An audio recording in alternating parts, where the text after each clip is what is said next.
Good morning. अब हमारा next topic है पब्लिक एंटरप्राइज।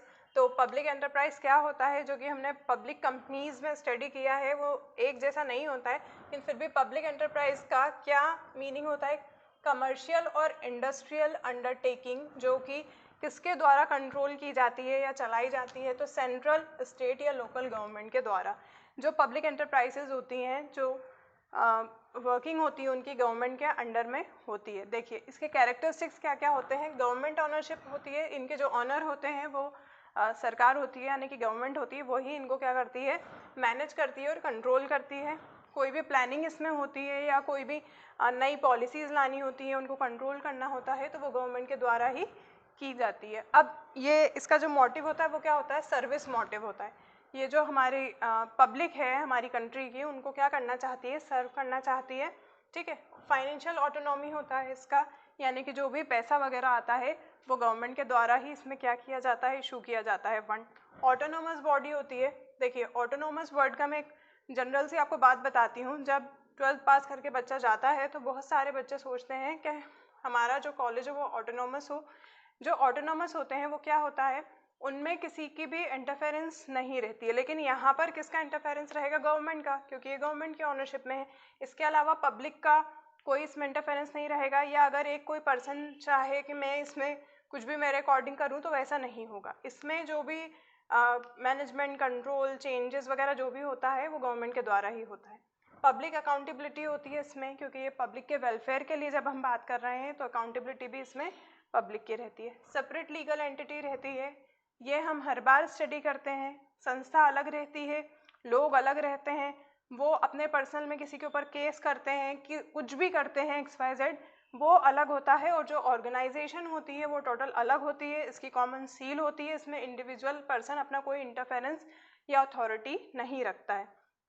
फिर इसके उद्देश्य की बात करते हैं हम, तो वो क्या होता है, पब्लिक सर्विस होती है। हमें पब्लिक को इसमें क्या करना होता है, सर्व करना होता है।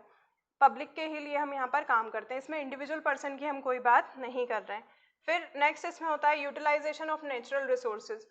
नेचुरल संसाधन जो होते हैं, जो हमें एनवायरनमेंट, हमारी नेचुरल एनवायरनमेंट से मिलते हैं, उसका यूटिलाइजेशन ज़्यादा से ज़्यादा करने की कोशिश की जाती है। क्यों? क्योंकि वो सब चीज़ें किसके अंडर में आती हैं, गवर्नमेंट के अंडर में आती हैं, और गवर्नमेंट वो चीज़ें यूज़ करने का अगर हमें राइट देती है तो हम वही चीज़ें ज़्यादा से ज़्यादा उपयोग में लाने की कोशिश करते हैं। फिर होता है इसमें क्या फ़ायदा, एक ऑब्जेक्टिव होता है इंक्रीज इन एम्प्लॉयमेंट अपॉर्चुनिटीज़।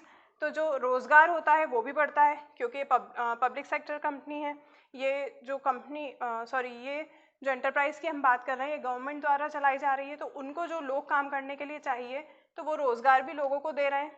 हर तरह के जो जिस भी पोजीशन पे फिट बैठ रहा है वो उसको रिक्रूट करके काम करवाते हैं। फिर इंक्रीज इन पब्लिक इकोनॉमिक क्या होता है, जब वो तनख्वाह देंगे तो इट्स ऑब्वियस उसमें सेविंग भी करेगा एम्प्लॉय, खर्चा भी करेगा, और जो खर्चा करेगा तो वही पैसा क्या होता है, हमारी कंट्री में सर्कुलेट होता है, जिससे हमारी इकोनॉमी, जो हमारी इकोनॉमिकल कंडीशन होती है वो क्या होती है, बेहतर होती है। और जो पब्लिक है उनकी भी इकोनॉमिकल कंडीशन इस सर्कुलेशन से ही बेटर होती है। फिर इस्टेब्लिशमेंट इन सोशलिज्म, समाज भी एक अच्छी तरीके से क्या होता है, बनता है, सोसाइटी बनती है, अच्छी कॉलोनीज डेवलप होती हैं, तो ये सब चीज़ें भी इसका उद्देश्य में आती हैं। फिर नेक्स्ट इसमें आता है एडवांटेजेस, इंपॉर्टेंस, मेरिट्स या सिग्निफिकेंस। ये सब चीज़ें एक ही होती हैं, इसलिए कंफ्यूज मत होना, वो कुछ भी पूछें तो हमें यही पॉइंट्स लिखने हैं।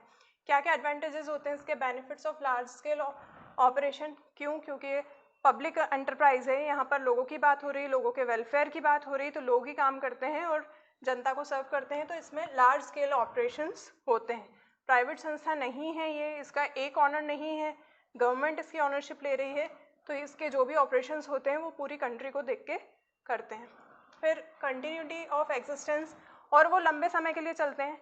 सड़क का एग्जांपल अगर हम लें रोड का, अगर रोड का कंस्ट्रक्शन हुआ है या रोड बनाई गई है तो वो एक दिन के लिए नहीं बनाई गई है, लंबे समय तक को जो है उसका कंटिन्यूएशन जो है वो यहाँ पर उन्होंने करा है, एक बार बनवाया है वो लंबे समय तक चलेगा। फिर access to more capital, capital भी ज़्यादा आता है, पब्लिक का फ़ायदा करेंगे, पब्लिक जो पैसा देगी, जैसे कि टैक्स दिया सपोज, तो वो क्या होता है, एक तरीके से इनकम है, और वही पैसा फिर यूज़ किया जाता है पब्लिक वेलफेयर के लिए। रिसर्च और डेवलपमेंट्स भी होते हैं। स्टिल अगर हम एग्जांपल लें कोरोना का, तो उसकी दवा के लिए क्या हमारी कंट्री रिसर्च नहीं कर रही है, कर रही है। उसके लिए भी फंड्स क्या होता है, गवर्नमेंट अलॉट करती है, तो उस पर रिसर्च एंड डेवलपमेंट भी चलता है। जब वो फाइनली पेटेंट हो जाएगी तो हम लोगों के बीच में आ जाएगी। फिर नेक्स्ट इसमें आता है contribution to the society through creation of employment and promotion. देखिए इसमें सोसाइटी का कंट्रीब्यूशन कैसे होगा, वो क्या करेंगे, अपने जो भी उन्होंने डिग्री ली है, अगर वो उस एंटरप्राइज में जो प्लेसमेंट्स निकले या वो देने वाले हैं उसके लिए सूट करती है तो वो उसके लिए अप्लाई करेंगे। तो फिर उस पब्लिक एंटरप्राइज का क्या होगा, प्रमोशन भी होगा। जब वहाँ अच्छे से अच्छे लोग काम करने जाएंगे, अच्छे से अच्छे वो रिजल्ट देंगे, तो इसमें क्या होगा, क्रिएशन ऑफ एम्प्लॉयमेंट भी होगा। हर कोई चाहेगा वो वहाँ जॉब करे और उसको आगे बढ़ाने के लिए भी वहाँ और भी लोग चाहिए होंगे। ठीक है, तो ये एडवांटेजेस थे। और फिर इसी में एक पब्लिक ऑपरेशन वर्ड है, इससे हम क्या समझते हैं और ये क्या होता है। ये पब्लिक सेक्टर ही होता है, किसके द्वारा करा जाता है, ये ऑपरेट पब्लिक के द्वारा, on and control by the state government के द्वारा क्या होता है, इसको कंट्रोल किया जाता है। ये पब्लिक एंटरप्राइज की हमने जो बात की थी, इसमें तीनों तरह की गवर्नमेंट के हमने नाम लिए थे, central, state and local government. लेकिन यहाँ जो हम बात कर रहे हैं वो स्टेट गवर्नमेंट की बात हो रही है। जो हमारा स्टेट है, सपोज मध्य प्रदेश है, तो ये जो कॉर्पोरेशन है ये मध्य प्रदेश में ही क्या होगा, ऑपरेट किया जाएगा, यहीं कंट्रोल किया जाएगा। फिर इसमें नेशनलाइज्ड बिजनेस होंगे, वो जो भी करेंगे, इसको जो भी वो परचेस करेंगे तो वो कौन करेगा, गवर्नमेंट। फिर ये प्राइवेटाइजेशन के क्या होता है, बिल्कुल अगेंस्ट होता है। प्राइवेटाइजेशन यानी कि निजीकरण, उसमें गवर्नमेंट सिर्फ आपको क्या परमिशन देती है चलाने की, बाकी उनका इंटरफेरेंस इतना ज़्यादा नहीं होता है। लेकिन ये जो कंपनीज होती हैं इसे गवर्नमेंट ही मैनेज करती है, गवर्नमेंट ही कंट्रोल करती है। गवर्नमेंट चूज डायरेक्टर्स, जो इसमें डायरेक्टर का चुनाव होगा वो भी गवर्नमेंट करेगी। काहे के लिए, ताकि वो पब्लिक ऑपरेशंस का जो पूरा काम है वही देखें, वही मैनेज करें, वही कंट्रोल करें। नॉट टू बी कन्फ्यूज, इसमें कन्फ्यूज नहीं होना है आपको पब्लिक लिमिटेड जो कंपनी होती है उनसे। और ऑपरेट इन पब्लिक सेक्टर, ये पब्लिक सेक्टर और पब्लिक जो लिमिटेड कंपनी होती है उनसे अलग होती है, ये कन्फ्यूजन अपना क्लियर रखिएगा आप।